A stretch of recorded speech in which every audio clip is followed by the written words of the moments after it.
হঠাৎ নবীর সাথে রাস্তায় দেখা। নবী কয় আব্দুল্লাহ মাসউদ কি ব্যাপার, আমাদের তো বিজয় হয়েছে। ইয়া রাসূলুল্লাহ আমাদের বিজয় হয়েছে, কিন্তু আজকে আমারও বিজয় হয়ে গেছে। কি বিজয় হয়েছে?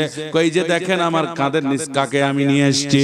যে আবু জেহেল আপনারে কষ্ট দিয়েছে, যে আবু জেহেল আপনাকে মারছে, যে আবু জেহেল সব সময় আপনার শত্রুতা করছে, আমারে মেরে কানের পর্দা পর্যন্ত ফেলে দিয়েছে। ইয়া রাসূলুল্লাহ ইয়া হাবিবাল্লাহ, আমি সে আবু জেহেলে মারছি তো মারছি শুধু না, কাল্লাটা কাটছি তো কাটছি শুধু না, এপার থেকে ওপার পর্যন্ত অস্ত্র ঢুকে দিয়ে কাঁধে করে নিয়ে এসেছি।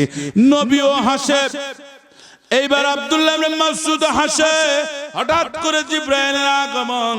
জিবরাইল এসে কয় ইয়া রাসূলুল্লাহ, মনে আছে সেই দিন আপনারা কাঁদতেছিলেন আর আমি হাসতেছিলাম? কথা হলো এইটাই, কারণ আমি আপনারে বলিনি এমন একদিন আসবে এই আবু জেহেলের কানের এপার থেকে ওপার তরবারি বের করে দেবে, আব্দুল্লাহ ইবনে মাসউদ তাকে হত্যা করবে। এইটা আমি আগে থেকেই জানতাম, এই জন্য আমি আপনাকে সেই দিন কিছু বলিনি। আর বলিনি তো বলিনি, কারণ এইটাই, এটা একটা সারপ্রাইজ থাকবে। আজকে আমরা বললাম, ও নবী আপনি বলেন সেই দিন আমার হাসা কি ঠিক ছিল না ভুল ছিল? এ দুনিয়ার ফুটানি করে লাভ আছে? কোন লাভ আছে? এখনই যদি আপনি মরে যান, আপনার কাপড়ে সুন্দর করে মরায়া মরায়া ওই কবর গাড়িতে নিয়ে যায় ছুঁয়ে আসবে। এই যে আপনাদের ছেলে এই হুজুর আমাকে কত, হুজুর খাওয়ার সময় আসার সময় কত, ওই দা আমার দাদি ওই কোনা ছুতে আছে হুজুর, আমাকে হাফাজ বানাছে হুজুর। আল্লাহু আকবার বলেন। আমার ওর কোনা ছুতে ছুতে এটা শুনে আমি খুশি হইনি, আমি খুশি হয়েছি ওরা হাফেজ বানাইছে। জোরে কর না কেন? ওই ব্যক্তি যে হাফেজ বানায় গেছে, এই যদি চোর হয়, এই যদি ভূতগাড়ি মসজিদের টাকাও চুরি করে, কিন্তু এই যে মুখ দিয়ে কোরআনের কথাগুলো উচ্চারণ করবে, এর প্রত্যেকটা সওয়াব ওর দাদির কবরে যাবে। জোরে কর না কেন? কিন্তু আপনি যদি এরকম একটা সম্পদ না রেখে দিতে পারেন, তাহলে এমন চল রেখে দেন না যে ফজরের নামাজ না পড়ে সকালবেলা উঠেই কবে এক আকাশের তারা তুই একা গুনিসিনে। আছে না নাই? কথা কয় না কেন? পাগলা আছে না?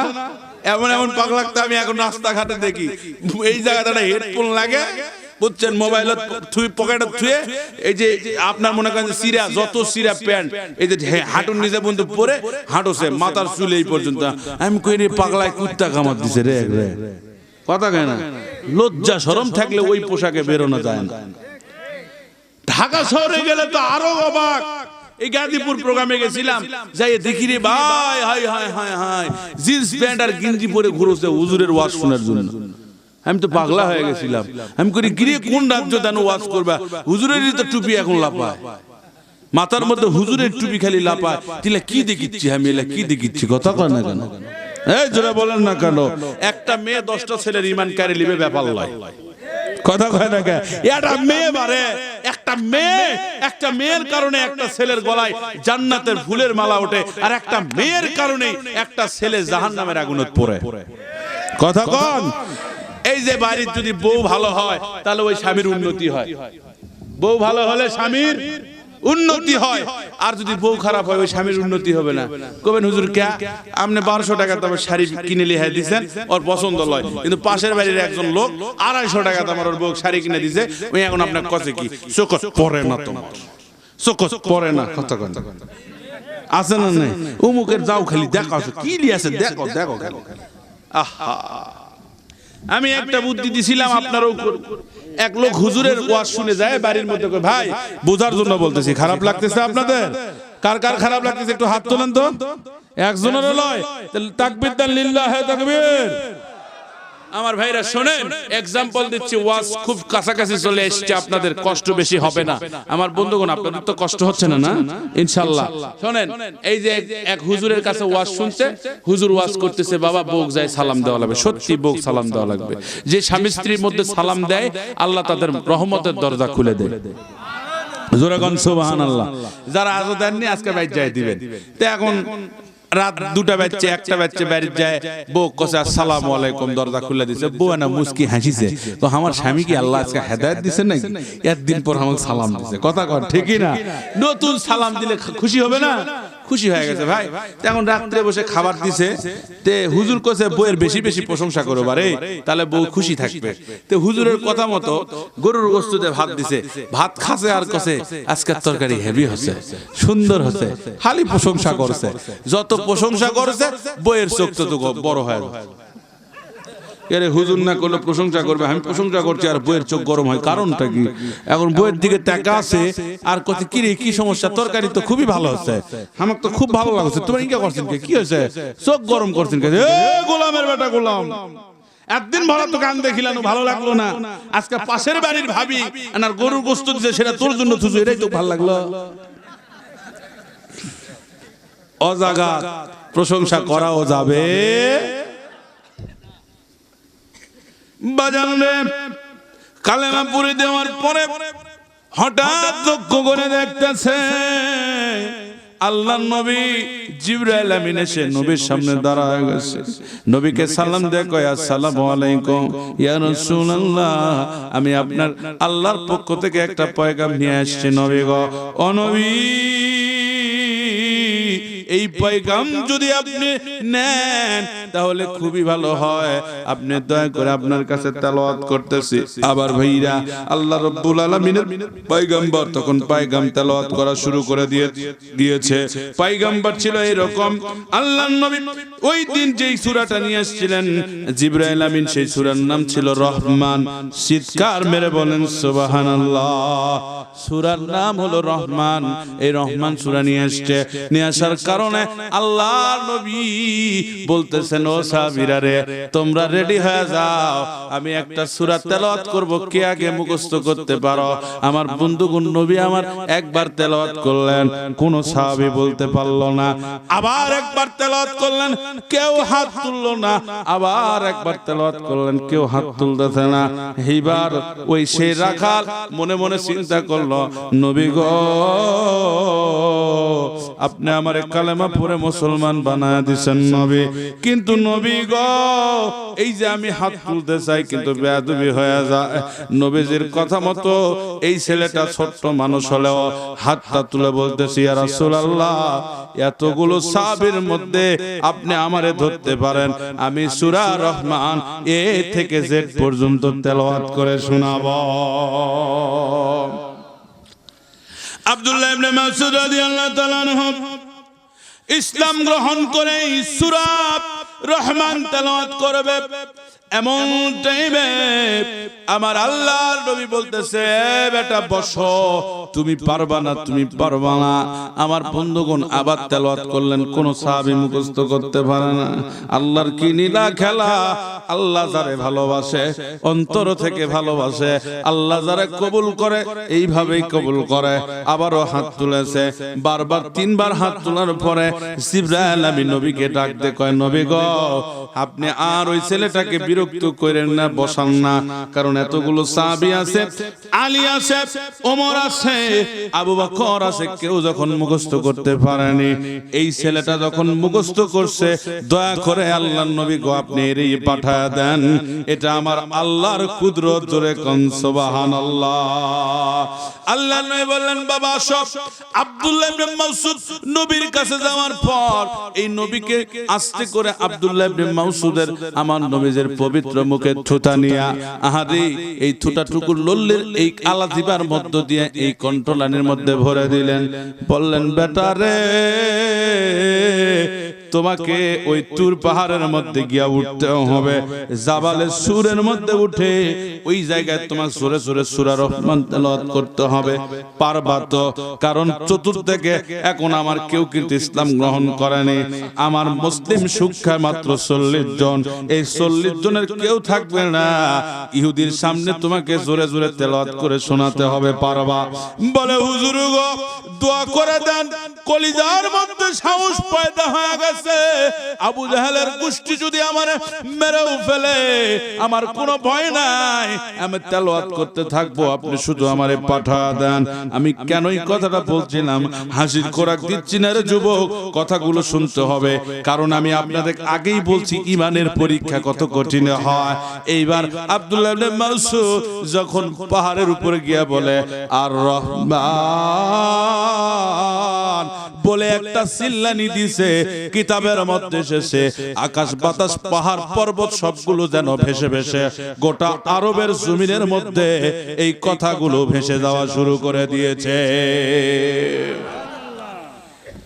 দলে দলে লোক আসে, দলে দলে লোক আসে। আমার বন্ধুবর, আপনাদের এলাকার ছেলে খুব ভালো মন মাইন্ড। আজ থেকে আমাকে 7-8 বছর আগে বলছিল, হুজুর কোনদিন যদি আল্লাহ আপনাকে আমার এলাকায় নেয় আমি আপনাকে নিয়ে যাব। বড় শ্রদ্ধাভাজন, বড় ভালোবাসা দেয়। এই এলাকা দিয়ে গেলে মসজিদের জন্য টাকা আদায় করে আমারে সালাম দেয়, কলিজা ভরে দেয়। এই আলেমগুলোর দিকে নেক দৃষ্টিতে নেক সুরতে তাকাবেন। আল্লাহ বললেন, ও দুনিয়ার মানুষ শুনে দাও, তোমরা তো জীবনে আমি নবীকে দেখতে পাওনি, কোনদিন নবীকে দেখার স্বাদ মিটলে না, কিন্তু তোমাদের জন্য একটা কাম আমি রেখে গেলাম। যদি কেউ আলেম ওলামার দিকে নেক সুরতে তাকায়, আমার আল্লাহ নবী দেখার সওয়াব তার আমলনামায় দিয়ে দেয়। বাজানলে আব্দুল্লাহ ইবনে মাসউদ পাহাড়ের উপরে গিয়া যখন এইরকম করে তেলাওয়াত শুরু করেছে, হঠাৎ সমস্ত মানুষগুলো জড়ে গেছে।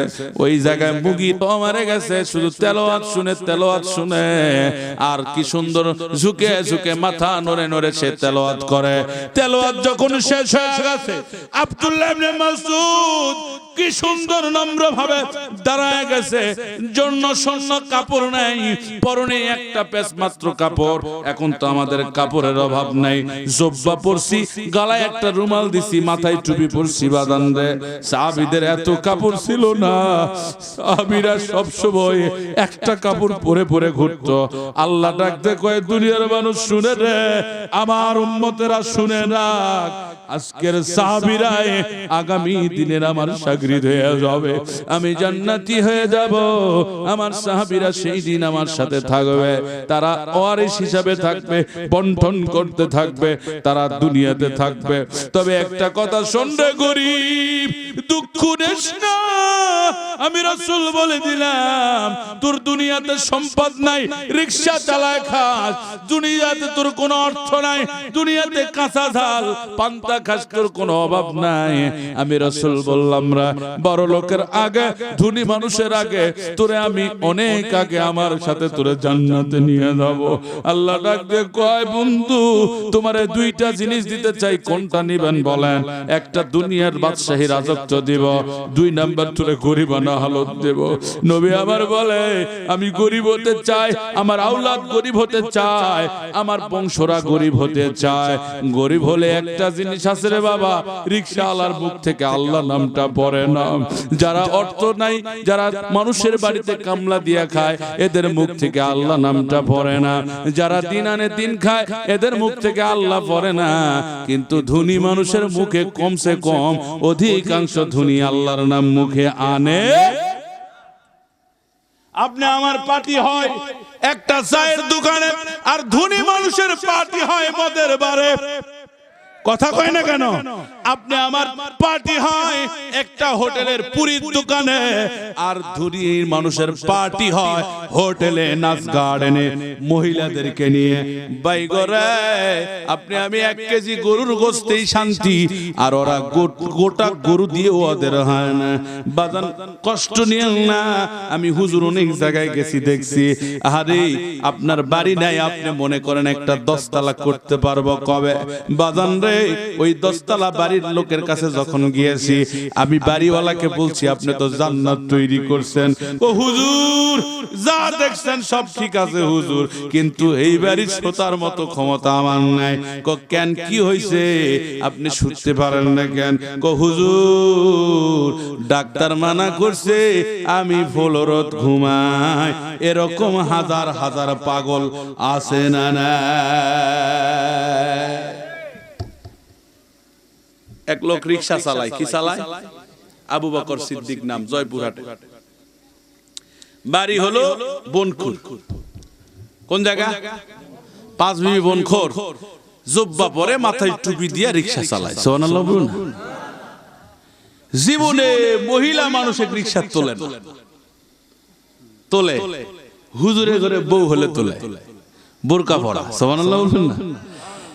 আর যদি কোন কওমি মাদ্রাসা থেকে তাকে ফোন দেয়, আসো না বাজার করবা যাবো, বেচারা ঘরইছে বাজার করইছে। এখন বাজার টাজার করে যদি কেউ 200 দিল দিল, না দিল চাবেও না, মাথা হাইলে চলে যাবে। আমি একদিন এই আবু বকর সিদ্দিক ভাই বললাম, ভাই আপনি খান রিক্সা চলে, এক জুব্বা গায়ক, এই জুব্বাটা খাসেন কখন, পরেন কখন, কিছুই বুঝি না।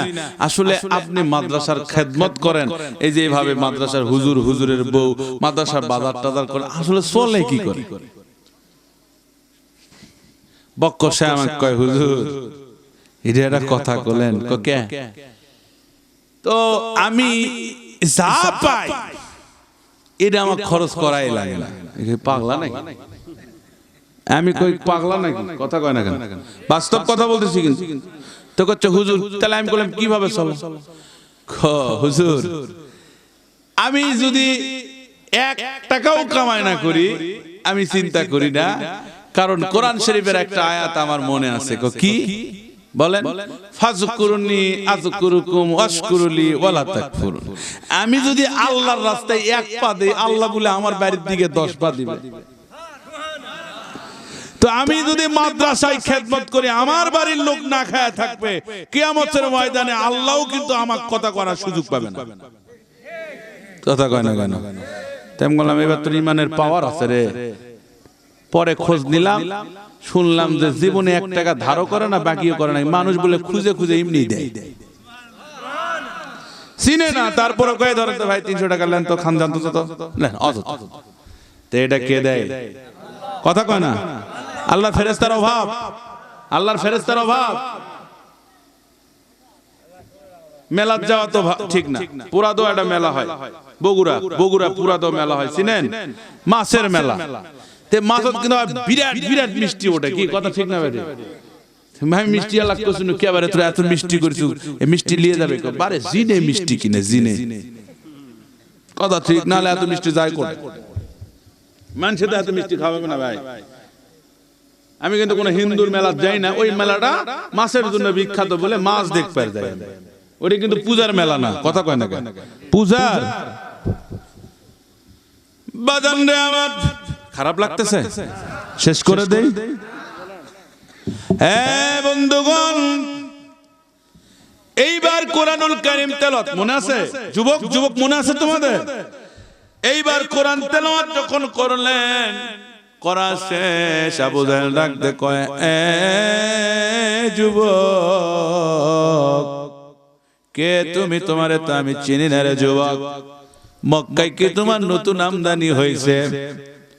জাবালে সূর আমি হজ করতে গিয়ে দেখছি বাজানরা, কত সুন্দর জায়গা। এই জাবালে সূরের মধ্যে যখন দাঁড়া যাবেন, চোখটা বন্ধ করবেন, আমার আল্লাহ রাব্বুল আলামিন আপনি আমাকে একটা প্রতিচ্ছবি দেখা দেয়, নবীর প্রতিচ্ছবি দেখা যায়, মনের মধ্যে তখন কল্পনা শুরু হয়ে যায়। এই জাবালে সূরে আবু জেহেল ডাক দে কয়, তোমারে কি নতুন দেখলাম? তুমি আমাদের এই এলাকায় নতুন নাকি? তোমার এত বড় সাহস, তুমি কোরআন শরীফ তেলাওয়াত করলে কিভাবে বলো? বলে হুজুর কে আপনি? আপনারা তো আমি চিনি না। বলে তোর কলিজায় সাহস কি রে, তুই আবু জেহেলের সামনে দাঁড়ায় কথা বলি? জোরে জোরে বলেন নাউজুবিল্লাহ। যেই বলছে আবু জেহেলের সামনে কথা বলিস, আবু জেহেল তো আর চিনে না, আর ওই ছেলেটাও আবু জেহেলকে চিনে না। বন্ধুগণ এমন জোরে একটা থাপ্পড় মারছে, কিতাবের মধ্যে আসছে আব্দুল্লাহ ইবনে মাসউদ রাদিয়াল্লাহু তাআলা আনহুর কানের বারন্দা ফাটে রক্ত বের হওয়া শুরু করছে। এমন জোরে একটা ডাক দিতেন, নবী গো, ও দরদের নবী, আমার কান ফেটে গেছে নবী গো। নবী এবার চিল্লানি শুনতে পাইছি, কারণ আমার নবীর এমন কিছু নেই, আমার নবীর কানে আমার আল্লাহ পৌঁছায়া দিতেন না। এইবার আমার নবী সাহাবীদেরকে ডাকতে বলছে, এ জাবিরা রে, মনে হয় আমার আব্দুল্লাহ ইবনে মাসউদ বিপদে পড়ে গেছে রে, চল চল চল। আমার বন্ধুগণ দৌড় দেয়, আমার নবীও দৌড়ায়, আব্দুল্লাহ ইবনে মাসউদ দৌড়ায়, কানটা ধরে দৌড়ায়, কানের গোড়া দিয়ে টপস টপস টপস করে রক্ত পড়তেছে। ও বন্ধুরা, আব্দুল্লাহ ইবনে মাসউদের কিন্তু কোনো দোষ ছিল না। দোষ হলো কোরআনুল কারীম তেলাওয়াত করা, এটাই ছিল তার দোষ। আমার বন্ধু রে, এই দোষের কারণে আব্দুল্লাহ ইবনে মাসউদ দৌড় দেয়, কানটা ফেটে গেছে। নবীজি আমার সামনে যখন চলে এসেছে, নবীকে হাত দেখে কয়, নবী, আবু জেহেল আমার কানের মধ্যে চর মারছে নবী গো, ও নবী আমার কানের পর্দা ফেটে ফেলছে নবী, আমার কান দিয়া রক্ত বের হয়। নবী ও কান্দেন। নবী বারবার বলে, তোমারে বলছিলাম তুমি পারবা না, হাতটা তুলো না, কারণ মক্কার মানুষ তো ভালো না, এরা ভালো বুঝে না, তোমারে মারছে, তোমারে মারবে, তোমারে অনেক অপদস্থ করবে, তুমি কেন গেলা? তোমারে বারবার বললাম তুমি যাইও না, তুমি আমার কথা শুনলা না, এখন তোমার তো বিপদ হবে। আব্দুল্লাহ ইবনে মাসউদ কয়, হুজুর কি কন? আপনার একটা কথাও তো আমি শুনতে পাই না, আমার কান দিয়ে কোনো কথা শোনা যায় না। নবীজি আমার আরো জোরে জোরে ফাপড়ায় ফাপড়ায় কান্দা শুরু করে দিয়েছে। এ যুবক রে, এমন টাইমে জিবরাইল আমিন এসে, নবীও কান্দে, সাহাবী আব্দুল্লাহ ইবনে মাসউদ কান্দে, মাঝখানে জিবরাইল এসে ফেক ফেক করে হাসে। হয় নাই? জোরে বলা লাগবে সুবহানাল্লাহ। জিবরাইল, যেখানে আমি নবী কান্দি, সাহাবী কান্দার, তুমি হাসো, এটা কেমন বেয়াদবি? কথা কয় না কেন? জিবরাইল কয়, ইয়া রাসূলুল্লাহ, আমি যা জানি আপনি তা জানেন না। আল্লাহ আমাকে কয়, আমি আপনাকে কই, আর আপনি আমি যখন কই তখন আপনি জানেন। কথা কোন ঠিক কি? আজকালকার হুজুররা, কিছু হুজুর আছে ধ্যানে বসে, আছে না? আছে না? খোদার আর এক নাম কৃষ্ণ কেন গো, জলের আর এক নাম পানি। নাউজুবিল্লাহ বলে, আছে না? নাই? আমাদের মতো হুজুররাই বলে পারে। পীরপন্থী লোক আছে না, কিছু লোক আছে না, হায় হায়, রাত 10টার দিকে মিলাদ শেষ, 10টার পরে গান শুরু, আছে না? নাই? এই নাওডুবা না কি কয়, এটা নাওডুবা আছে না আপনাদের? এই নাওডুবা এক পীর আছে পুকুরের উপর, আছে না? নাই? তবলা লিয়া গান গাইবারে। আমি কই, আল্লাহ, এরা তো ধ্যান বাগির চেয়েও বড় ভণ্ড। কথা কয় ঠিক কিনা? কোন নামে ডাকিলে তোমায়, কোনটা কি খুব খারাপ? কোন নামে ডাকিলে তোমায় পাবো বলো না, খোদার আর এক নাম কৃষ্ণ কেন গো, জলের আর এক নাম পানি। নাউজুবিল্লাহ। গড, খোদার নাম কোনদিন কৃষ্ণ শুনেছেন আপনারা? আরে খোদা তো খোদাই, আল্লাহ তো আল্লাহ। কৃষ্ণর মতো লুচ্চা নাকি মামিক বিয়ে করবে গেছিল? কথা কথা দুনিয়াদার ওই মেডিসিন বানি খালি মামির কাপড় কেড়ে নেয়। কি ধর্মের অনুসারী তারা? I can challenge. পরে কথা বলছি, মাইকেল মধুসূদন দত্তের লেখা, আমি না পরে কথা বলি না। আমি কিন্তু অন্য দোকানদারি করা বক্তা না, কিন্তু আমি অন্য বক্তা, আমি পড়াশোনা করা বক্তা। বলবেন হুজুর অহংকার, নো, আই ক্যান চ্যালেঞ্জ করে বলছি, হিন্দু ধর্মের প্রত্যেকটা পয়েন্ট, প্রত্যেকটা জায়গায় আমার বিশ্বনবী প্রশংসা। সুবহানাল্লাহ বলেন। মাইকেল মধুসূদন দত্তের লেখা একটা কাব্য আছে, এই যে যারা যারা পড়াশোনা করেছেন, সনেট কবি, নাম শুনেননি ভাই আপনারা? স্বদেশ প্রেম, মাইকেল মধুসূদন দত্ত।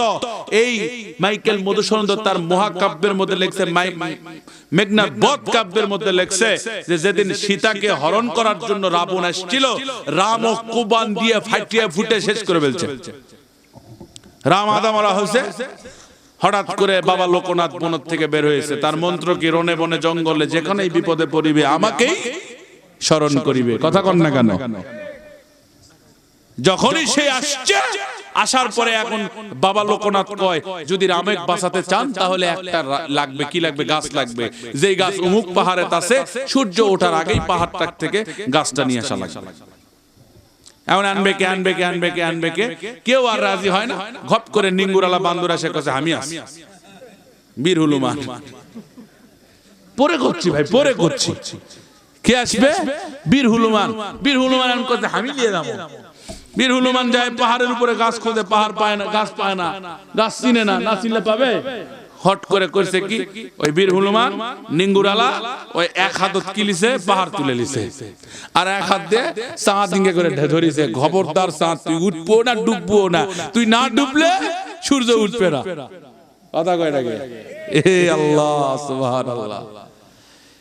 লিয়ে এসে দিছে বাবা লোকনাথ, গাঁওতে 100 টাকা গোস্ত নাই, এ এখন ওই গাছটা তুলে খিলাতে ভালো হয়ে গেছে। কে রে ভগবানও আবার ভালো করা লাগে রে, কেঙ্গা ভগবান, কথা কয় না কে? ভগবানের জ্বর হয়, কথা কয় না কে? ভণ্ড। এখন আপনাদের প্রমাণ করে দেই, এই কথা ওদের নয়, এই কথা মুসলমানের। যেদিন আবু জেহেল নবীকে বলেছিল, নবী তুমি যদি সত্য নবী হও তাহলে 7টা কাঠ 2 ভাগ কর, আল্লাহ রাসূল শুধু বলেছিলেন বিসমিল্লাহির রহমানির রহিম, সঙ্গে সঙ্গে চাঁদ কেটে গেছে। এইটার প্রমাণ দিয়েছে নীল আমস্ট্রং। যারা পড়াশোনা করেন, এইটের বইয়ে একটা পড়া ছিল, নীল আমস্ট্রং ছিল না? যারা ছাত্র আছেন তারা কি ওনার নাম শুনেছেন? Neil Armstrong. এই নীল আমস্ট্রং চাঁদে গেছিল, যায় দেখে সেই চাঁদের কাঁটা এজো আছে। ওই নীল আমস্ট্রং ওখান থেকে দূরবীন লাগায় দেখছে দুনিয়াতে কোনো কিছু দেখা যায় না, একটা মাত্র আলোক ছটা দেখা যায়। ওই আলোক ছটা ধরে নামতে নামতে তারা কাবা শরীফে নামছে। নীল আমস্ট্রং কয় আর হবে না, আমারে কালেমা পড়াও, লা ইলাহা ইল্লাল্লাহু মুহাম্মাদুর রাসূলুল্লাহ। সবাই বলেন সাল্লাল্লাহু আলাইহি ওয়াসাল্লাম।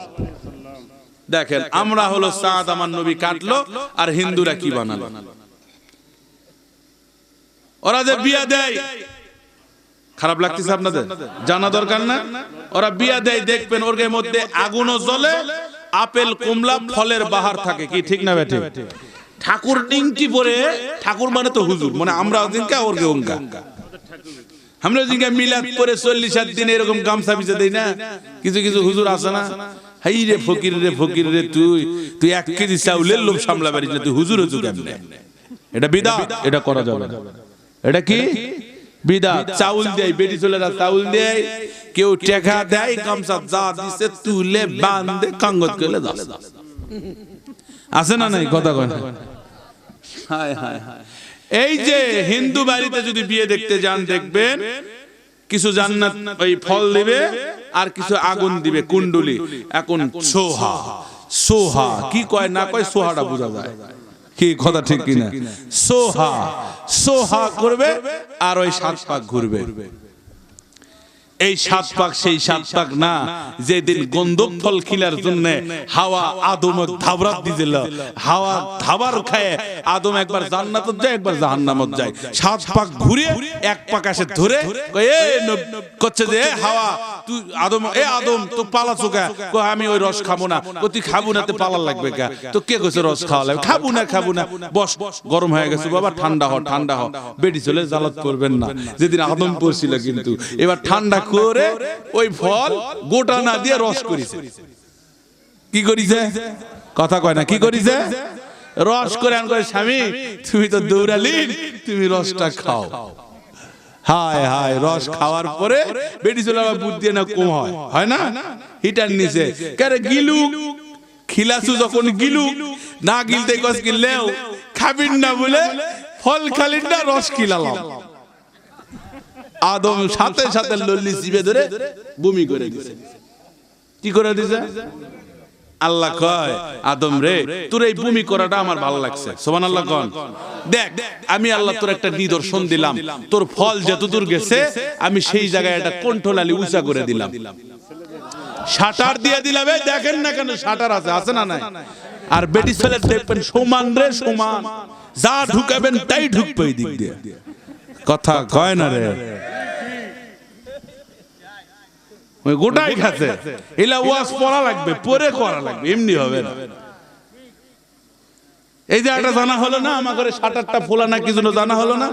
আপনি কিন্তু সবার আটা খেতে পারবেন না। ছেলে মানুষরা একটু খাবারে তোর কি হয়, সব জিনিস খেতে পারে না। কথা ঠিক না বে ঠিক? আর বেটি ছেলে আম্বলের ডাল পর্যন্ত খায়, যেটা বরকি খায় না ঘাস, ওরা তুলে এনে ডাল আনতে খায়। কথা কয় না গে? মিছা কথা কইছি? আল্লাহ এই জন্য কয় বান্দা রে আদম তোর দোষ ছিল না রে, আমি জানি তোর দোষ ছিল না, তো কইলাম তুই জান্নাত থাক, তোর ঘুম ভাঙে না, ঘুম ভাঙে তুই কইস কি আল্লাহ ভালো লাগে না, দিলাম এটা তোকে এখন মেডিসিন, এই মেডিসিন পাওয়ার পর তোর আর জান্নাতের জায়গা হলো না। বাপে কয় বা মুই যতদিন বাঁচা আছো বিয়ে করিস না, মুর উপরে খা না, বলে ভালো লাগে না। পাশের বাড়ির ভাইয়েরা ডুবারে ওই ডুবারা পারে না, বাবক কতে বিয়ে দে নাহলে চাকু মারমু, কথা কন না গে। বাপে কষ্ট করে বিয়ে দিয়ে 3 দিন পরে মিনো হওয়া লাগিছে। এখন ঠেলা সামলা, এখন বাদাম না হলে ভ্যান না হলে যে কোনো একটা ব্যবসা করা লাগে, কথা কয় না গে। জোয়াল কাঙ্গত লিও না রে, বাপ যা কয় তাই শোনো। পৃথিবীতে বাপের মতো বন্ধু, বাপের মতো ভালোবাসার মানুষ আর দুনিয়াতে একটাও নেই, কথা কন না কেন। গালাক মারুক যা করে করুক তাও বাপ, ছায়া ওটা ছায়া না। খারাপ করলাম, কিন্তু এই সমাজটা কি হয়ে গেল রে ভাই, সকালবেলা বেটায় বাপের থেকে বিড়ি চায়। কব্বা কি মুই তো কালকার দোকান বন্ধ, আসছে বিড়ি নেই, তোর কাছে বিড়ি থাকলে এটা দে মুই ধরাম। বাপে বেটার থেকে বিড়ি চাই, বেটা বাপের থেকে বিড়ি চাই, বিছা কথা করছি আমি।